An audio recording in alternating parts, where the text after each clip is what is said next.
Mesdames et messieurs, bonjour ou bonsoir, tout dépend de l'heure à laquelle vous écoutez cette vidéo chez vous. Je m'appelle Michel Biemton, journaliste web camerounais, et merci de faire confiance à cette chaîne YouTube de l'engagement sociopolitique. Bienvenue à cette causerie citoyenne sur l'actualité camerounaise et africaine. Bienvenue à la chronique de MBT. Mesdames et messieurs. Amourou Belinga oh.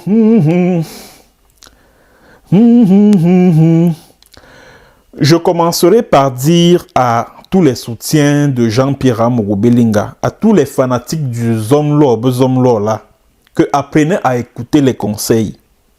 Apprenez à écouter les conseils. Je vous ai dit ici maintes fois sur cette chaîne que ne rêvez même pas un seul instant que Jean-Pierre Amourou Belinga va être libéré de là où il se trouvait au 7. Je vous l'ai dit ici. Où en est-on aujourd'hui?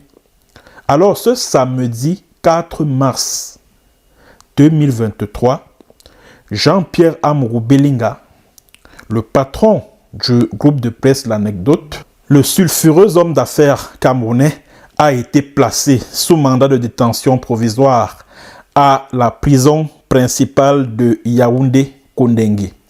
À la prison principale de Yaoundé-Kondengi, il côtoiera les prisonniers anglophones dont il se moquait hier, parce que souvenez-vous que Jean-Pierre Amourou Belinga, dans le cadre d'une interview qu'il a accordée à Ernest Obama, qui était à l'époque le directeur de Vision 4, nous étions en avril 2019, si mes souvenirs sont exacts, Jean-Pierre Amourou Belinga avait suggéré comme solution à la crise anglophone qu'au grand mot, les grands remèdes, il faut instaurer une mesure d'urgence où les civils seront massacrés.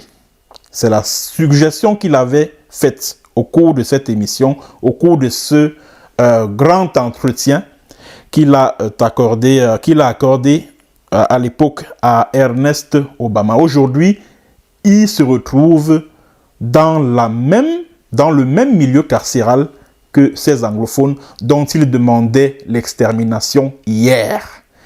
Voilà, comme quoi, comme qui dirait, la roue tourne. Amourou Belinga a donc été jeté à la prison centrale de Kondengi, tout comme le patron de la DGRE, la Direction Générale de la Recherche Extérieure, les services de contre-espionnage camerounais, tout comme le numéro 2 chargé des opérations, le lieutenant-colonel Justin Danoué de la DGRE, sans oublier une vingtaine d'agents de ce service de renseignement du Cameroun qui ont également été placés sous mandat de détention provisoire. Alors, ils sont accusés, bon, pour ce qui est de Jean-Pierre Amourou Belinga, bon, on ne va pas trop parler de tout le reste parce que la figure la plus emblématique de tous ceux qui ont été arrêtés, c'est Jean-Pierre Amourou Belinga. Alors, le juge d'instruction près du tribunal militaire de Yaoundé, qui a inculpé Amourou Belinga, nous parle de complicité de torture. Mesdames et messieurs, j'aimerais ici vous faire remarquer que n'eût été la pression, de l'opinion nationale, parce que vous avez vu toute la mobilisation sur les réseaux sociaux. C'est-à-dire que dans la nuit du 3 au 4 mars, c'est-à-dire que de vendredi à samedi, les Camerounais n'ont presque pas dormi parce qu'ils étaient sur les réseaux sociaux pour attendre la fumée blanche qui devait sortir du tribunal militaire de Yaoundé. Et la fumée blanche que ces Camerounais-là attendaient, c'est qu'on leur dise que Jean-Pierre Amourou Belinga a été placé sous mandat de détention provisoire parce qu'il est le suspect numéro 1 dans cette affaire. N'eût été cette pression-là, première chose, n'eût été l'implication de Reporters sans frontières, parce que vous vous souvenez que Reporters sans frontières a produit 2 rapports sur cette affaire. Et c'est à travers l'un de ces rapports que l'on a appris que le colonel Justin Danoué a reconnu qu'il a bel et bien participé à l'opération, qu'il a bel et bien coordonné l'opération de filature, d'enlèvement et de torture du journaliste Martinez Zogo, qu'il a indiqué le lieu où le crime a été commis, à savoir le sous-sol de l'immeuble Ekan, qu'il a indiqué que Jean-Pierre Amourou Belinga a bel et bien assisté à la séance de torture de Martinez Zogo et que lui-même il y a participé en donnant des coups de pied aux journalistes, et que quand Martinez Zogo était presque à l'article de la mort, il a appelé, c'est-à-dire Jean-Pierre Amourou Belinga a appelé son copain, son ami, le ministre de la Justice, Laurent Esso, pour lui demander la conduite à tenir. Et Laurent Esso lui aurait répondu qu'il faut terminer le travail. Terminer le travail signifie éliminer physiquement Martinez Zogo. Et c'est ce qui s'est passé. Alors, je suis donc surpris que les juges du tribunal militaire aient retenu le chef d'accusation de torture au lieu d'assassinat, parce que quand on en arrive à torturer Martinez Zogo tel que cela s'est passé, je ne vais pas revenir sur les moindres détails. Vous tous, vous savez dans quelles conditions Martinez Zogo a été torturé. L'objectif de ceux qui lui ont infligé de tels sévices corporels, c'était qu'il en meure simplement. Alors d'où vient-il qu'on nous dise aujourd'hui que non, les Amourou Belinga et puis ses co-accusés doivent être inculpés pour torture? Mais il faut quand même se réjouir de ce qu'au regard de ce qu'encourent les inculpés, ou si vous voulez, les accusés, à savoir la peine de prison à vie, c'est déjà quelque chose. C'est déjà quelque chose. Alors, vous tous là, vous qui souteniez donc Amourou Belinga là, vous tous là, vous tous là, vous qui avez passé le temps à balancer des fake news sur les réseaux sociaux, à attiser la haine anti-Bamileke, vous avez vu une vidéo, la précédente vidéo que j'ai postée sur ma chaîne YouTube. Vous voyez une dame en train de se plaindre de ce que, oh, machin, Chantal Biya, pourquoi elle prive Melissa Amourou Belinga du bonheur qu'elle-même elle a eu, et patati et patata. Ce débat-là, parce que j'ai suivi le débat dans son intégralité, je vous assure, ça puait une bamiphobie, une haine tribale qui ne dit pas son nom. Mes frères Bamileke sont accusés de tout et de rien. Je vais publier l'intégralité de ce live show organisé par une dame là qui vivrait en France. J'ai même appris que cette dame a fait le lycée des Eka où moi j'ai fréquenté. C'est ce que j'ai appris. Amourou Belinga est un bêtis, un homme loin. Martinez Zogo, qui a été assassiné, c'était un bêtis, un Mangissa.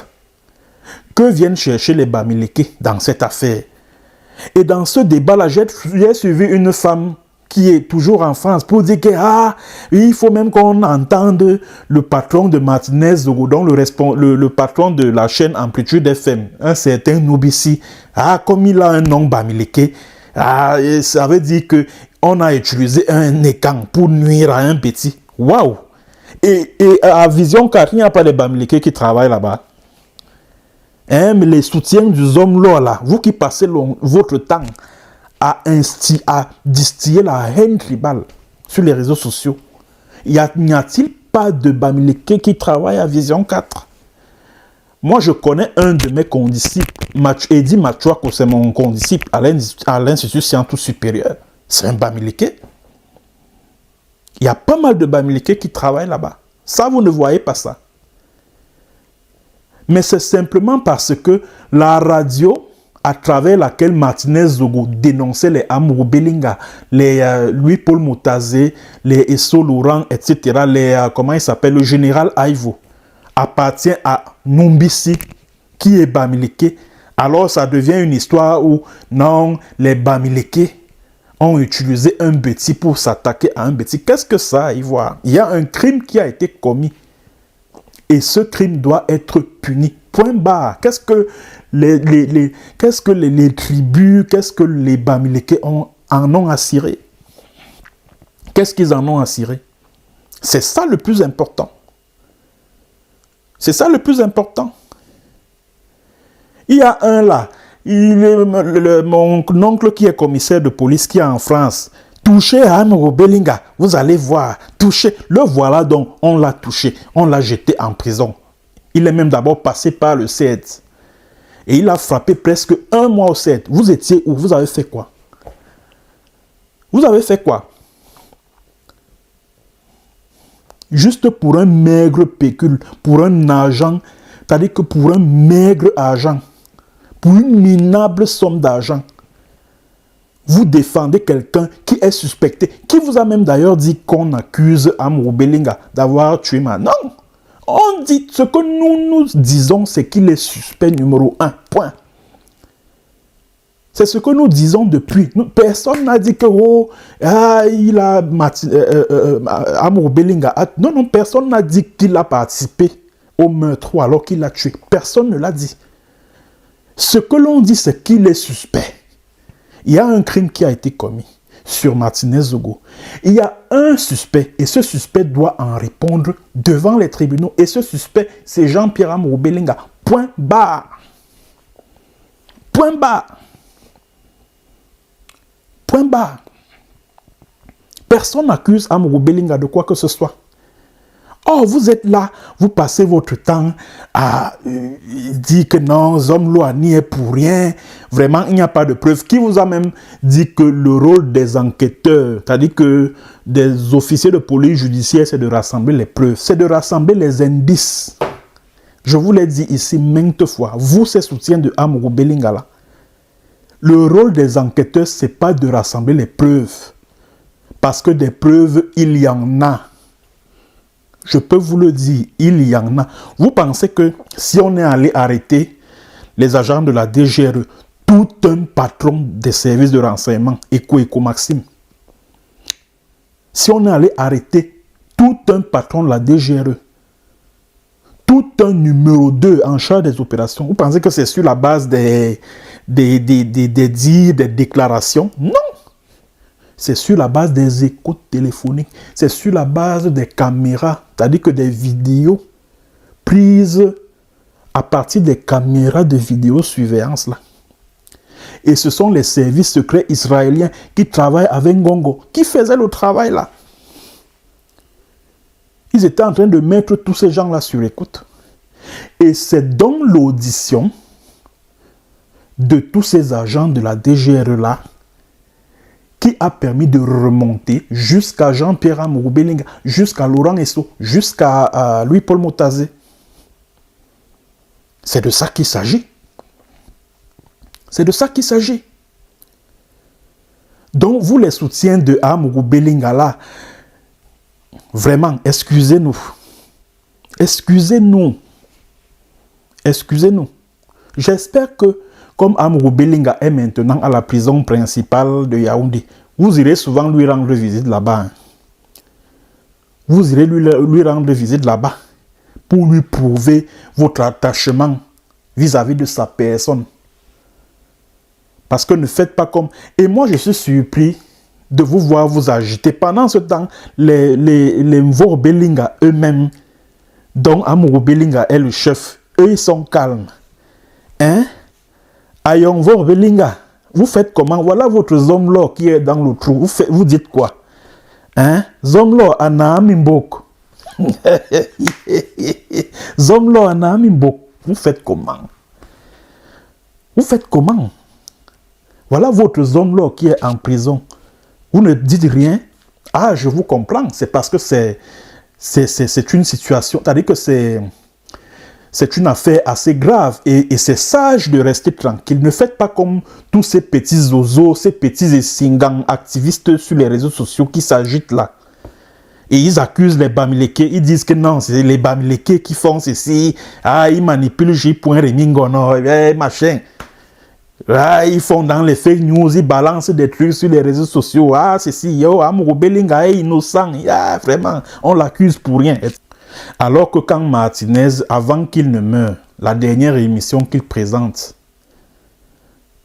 il a désigné nommément la personne qui le menaçait et qui était susceptible de le tuer. Et cette personne-là n'est autre que Jean-Pierre Amro Belinga.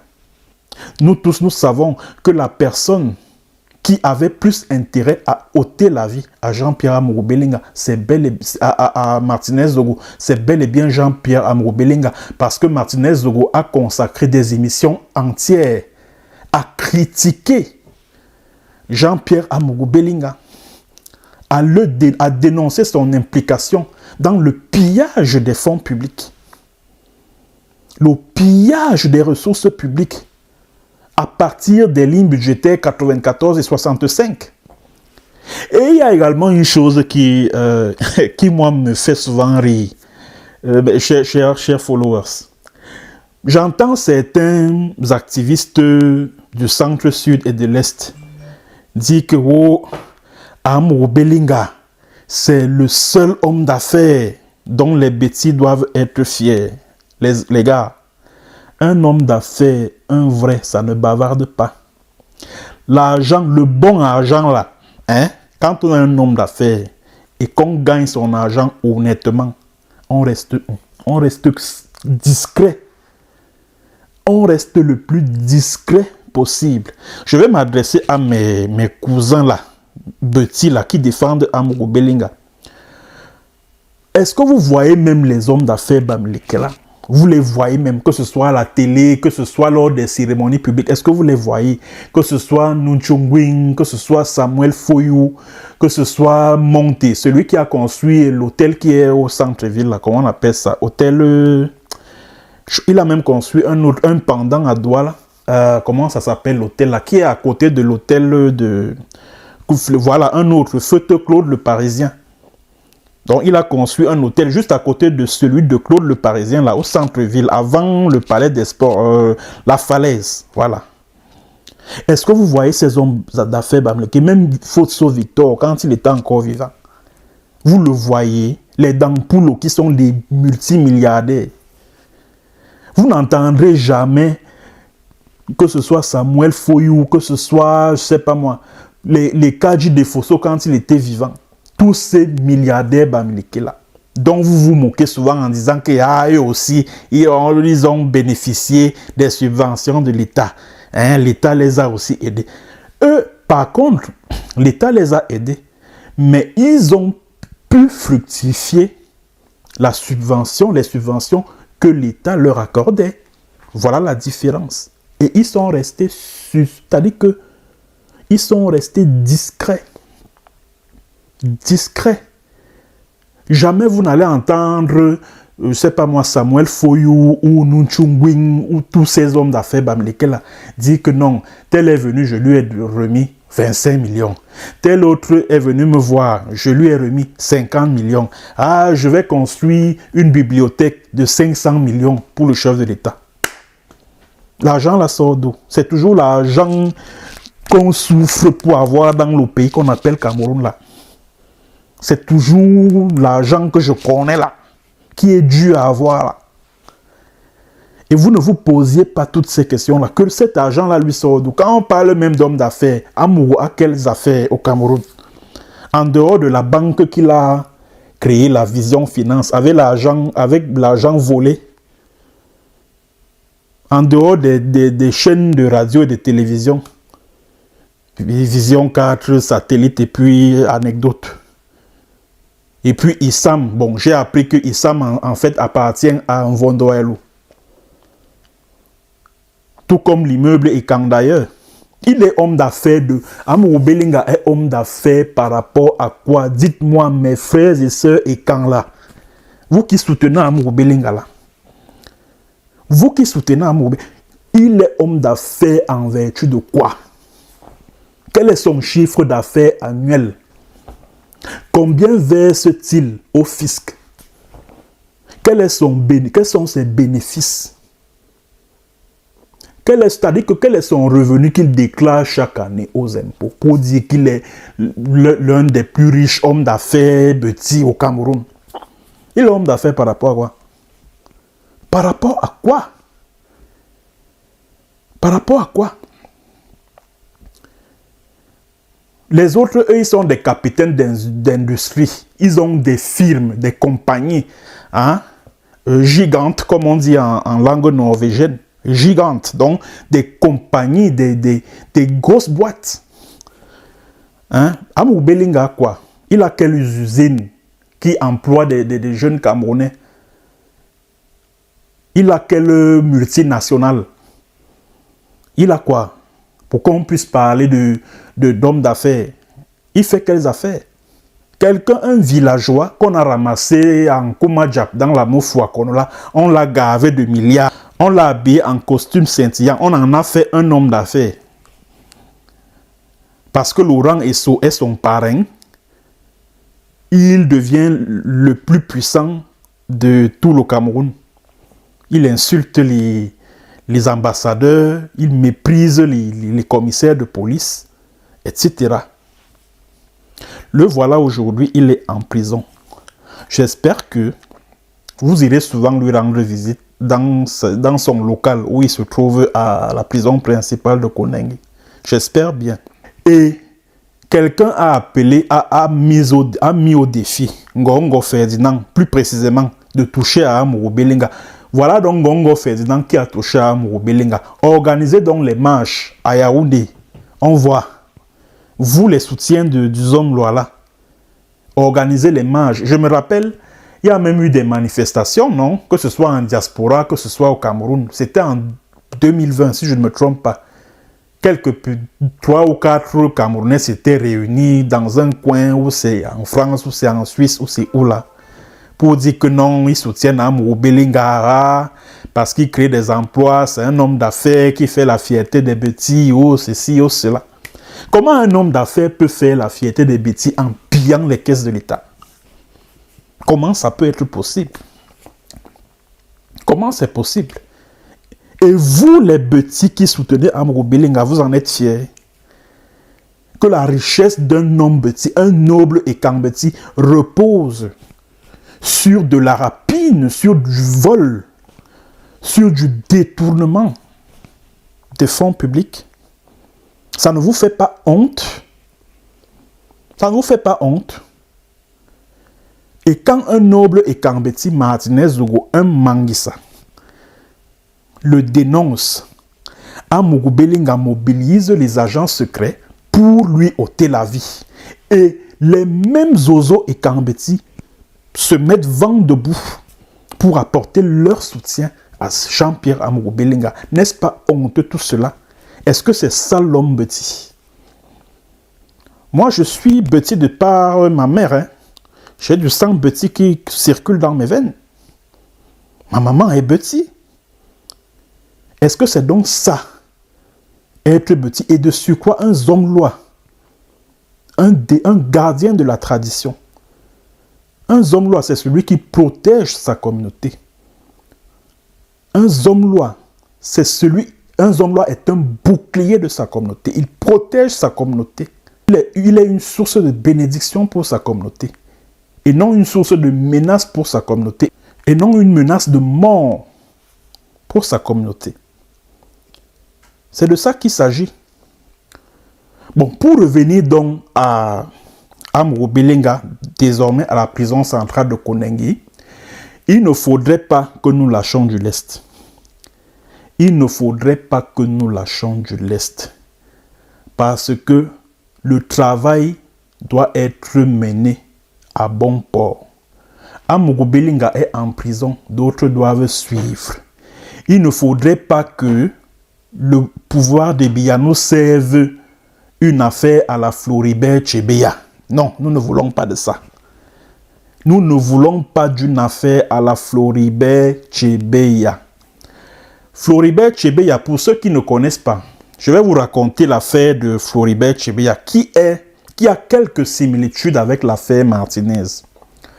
Floribert Chebeya, en République démocratique du Congo, c'était un défenseur des droits humains très connu, très célèbre comme Martinez Zogo.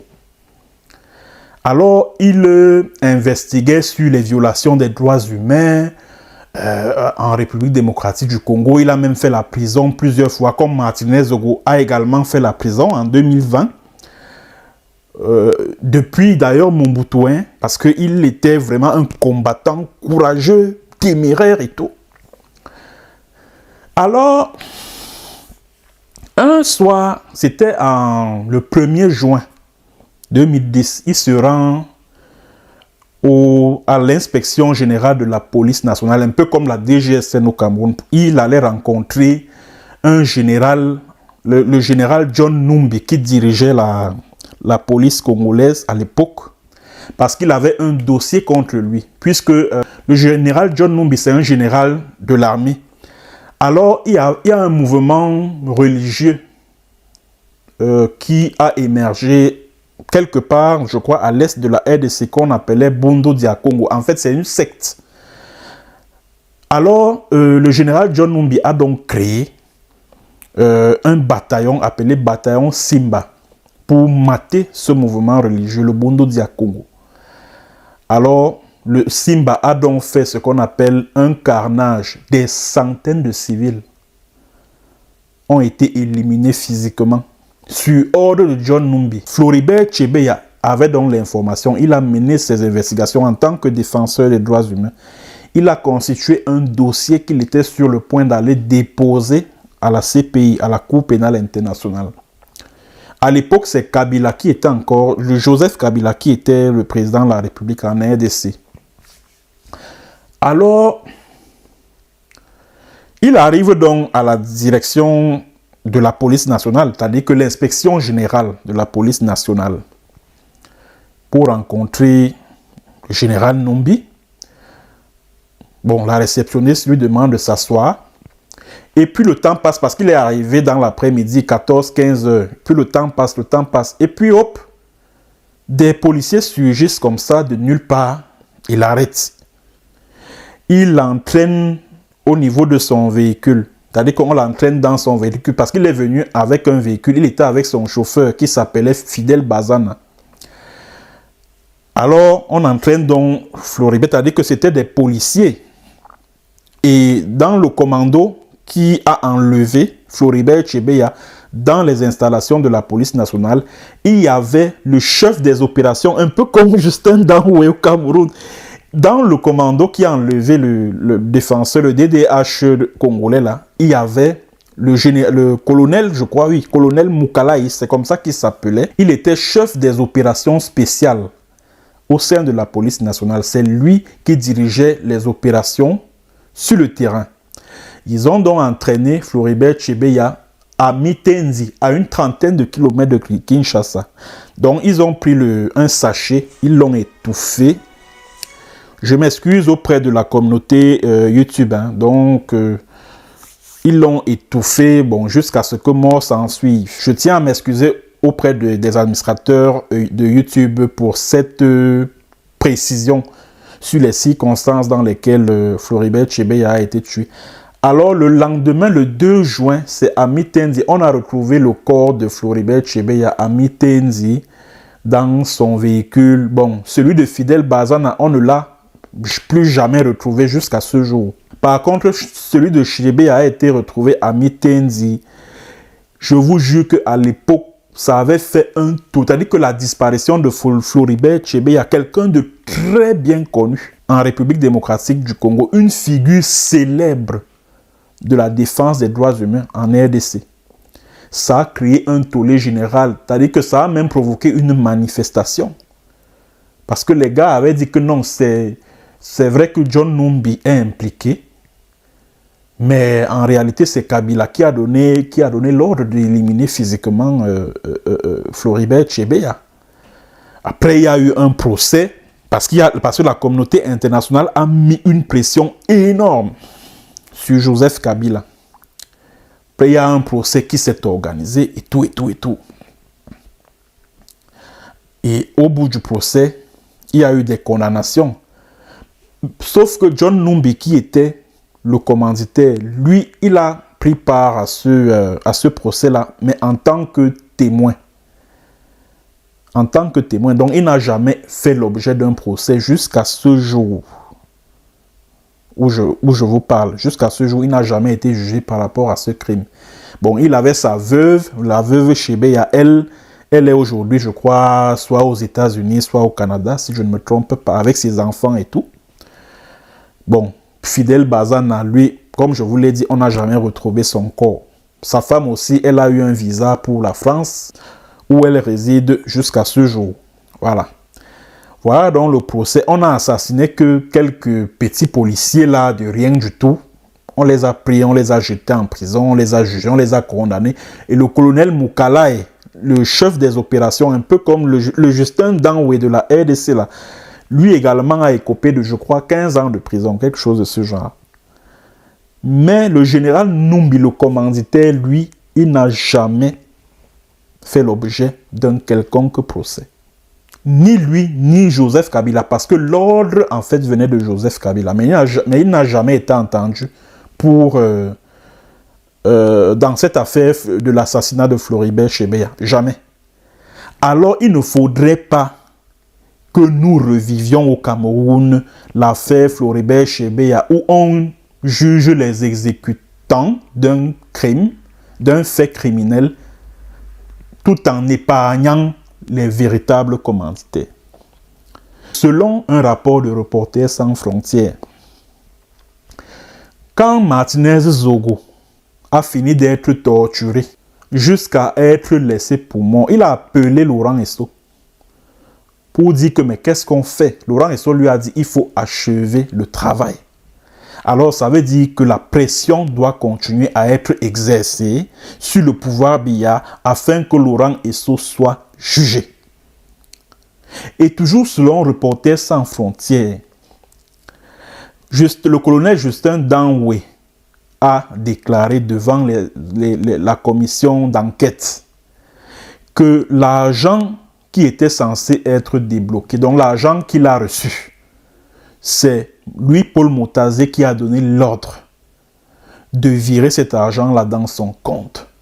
Alors lui, Paul Motazé, doit également être jugé.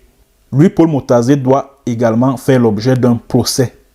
Alors tant que Laurent Esso, tant que lui, Paul Motazé, ne sont pas traînés devant les tribunaux, alors la pression ne doit aucunement retomber. Il faut continuer à mettre la pression. Il faut continuer. Alors, je vais terminer cette chronique de MBT en disant simplement que le placement de Jean-Pierre Amourou Belinga sous mandat de détention provisoire nous enseigne que tout se paye ici-bas. Tout se paye ici-bas. Vanité des vanités, tout est vanité. Vous aurez beau vous croire le plus fort, le plus puissant qui écrase tout sur son passage. Amourou Belinga a envoyé des gens en prison. Les Patrick Sapak, les David Eboutou, les Bachirou Mamouda, vous l'avez suivi sur cette chaîne, comment il témoignait de tout ce qu'il a vécu avec Amourou Belinga, comment Amourou Belinga l'a jeté en prison, comment Jean-Pierre Amourou Belinga l'a même empoisonné et tout. Jean-Pierre Amourou Belinga a tenté de tuer Bachirou, un homme d'affaires, il vit entre le Nigeria et la Guinée équatoriale. Amourou Belinga a également, Martinez Zogo n'est pas sa seule victime. Quand vous vous comportez de la sorte, quand à un moment donné vous vous croyez le plus fort, le plus, c'est-à-dire que le plus, je sais pas moi, le plus influent, à un moment donné, il s'est même mis à narguer les bêtis, à insulter la communauté bêtis en disant que ils sont des paresseux et ceci. Il a menacé même Ferdinand Gongo en disant que vraiment que ceux qui me jettent les pots de banane sachent que voilà, j'ai 3 radios, 2 télévisions et ceci, machin. Si ça continue, je vais faire ceci et ceci et cela. L'argent est monté sur sa tête, sur la tête d'Amourou. L'argent, et quel argent même?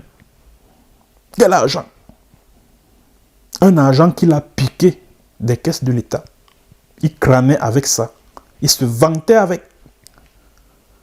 Aujourd'hui, il est où? Tous ceux qui se croient puissants, que ce soit au Cameroun, que ce soit dans ce monde, sachez qu'un jour viendra où le type qui est là-haut dira stop. Et voilà ce qui arrive à Amourou Belinga aujourd'hui. Ce qui arrive à Amourou Belinga aujourd'hui n'est que la loi n'est que le karma qui lui arrive. C'est le karma. C'est le karma. Quand l'autre là, celui qui m'a jeté en prison au Cameroun là, Bankui Emile, celui qui dirige la sécurité militaire, l'animal là, comme Eko a été arrêté, il pense que c'est lui qui sera nommé à sa place. Hein. Vraiment, ça me fait rigoler. Hein. Ça me fait rigoler. Cet individu-là qu'on appelle Bankui, lui-même, il s'est cru tellement puissant au Cameroun. Il a pris Biemton, il l'a jeté en prison. Il ne savait pas qu'en jetant Biemton en prison, c'était le commencement de sa chute. Quand je suis sorti, j'ai dit que le type, si, mon ami, tu ne me connais même pas. Quand je vais te rentrer dedans, ça sera fini pour toi. Aujourd'hui, il n'est plus que l'ombre de lui-même. Il n'est plus que l'ombre de lui-même. Parce que moi, là, j'avais dit que ce n'est pas quelqu'un d'autre qui va se charger de lui. C'est moi-même, personnellement, qui vais me charger de lui. Aujourd'hui, il est réduit à sa portion congrue, à sa plus simple expression. Qui se souvient même encore de lui. J'apprends qu'on a prolongé de 2 ans son délai de départ à la retraite. Mais est-ce que ça enlève le fait qu'il ira en retraite un jour, sans être général, sans être patron de la DGRE? Il ne sera jamais général et il ne sera jamais patron de la DGRE. Ni l'un ni l'autre. Ni l'un ni l'autre. C'est ce qui est au moins certain. Le plus fort n'a jamais été aussi fort qu'il le pense. Quand tu te crois fort là, il y aura toujours quelqu'un qui va te rappeler qu'il est plus fort que toi. Et c'est ce qui arrive à Amourou Belinga. C'est ce qui arrive à Amourou Belinga et c'est ce qui va arriver à Ngongo Ferdinand. Il se croit plus fort en ayant jeté Amourou Belinga en prison. Quand il aura fini de neutraliser le camp adverse, lui-même, il sera neutralisé. Qui va le neutraliser? Ça, je ne vous le dirai pas. Je ne vous le dirai pas. C'était donc, mesdames et messieurs, la chronique de MBT. Merci de rester fidèle à ma chaîne YouTube de l'engagement sociopolitique. Continuez à partager la vidéo et surtout continuez à vous abonner massivement. Nous sommes déjà 22 700 et poussières dans cette communauté. À très bientôt pour une autre séance et sur un autre thème. Bonjour, bonsoir.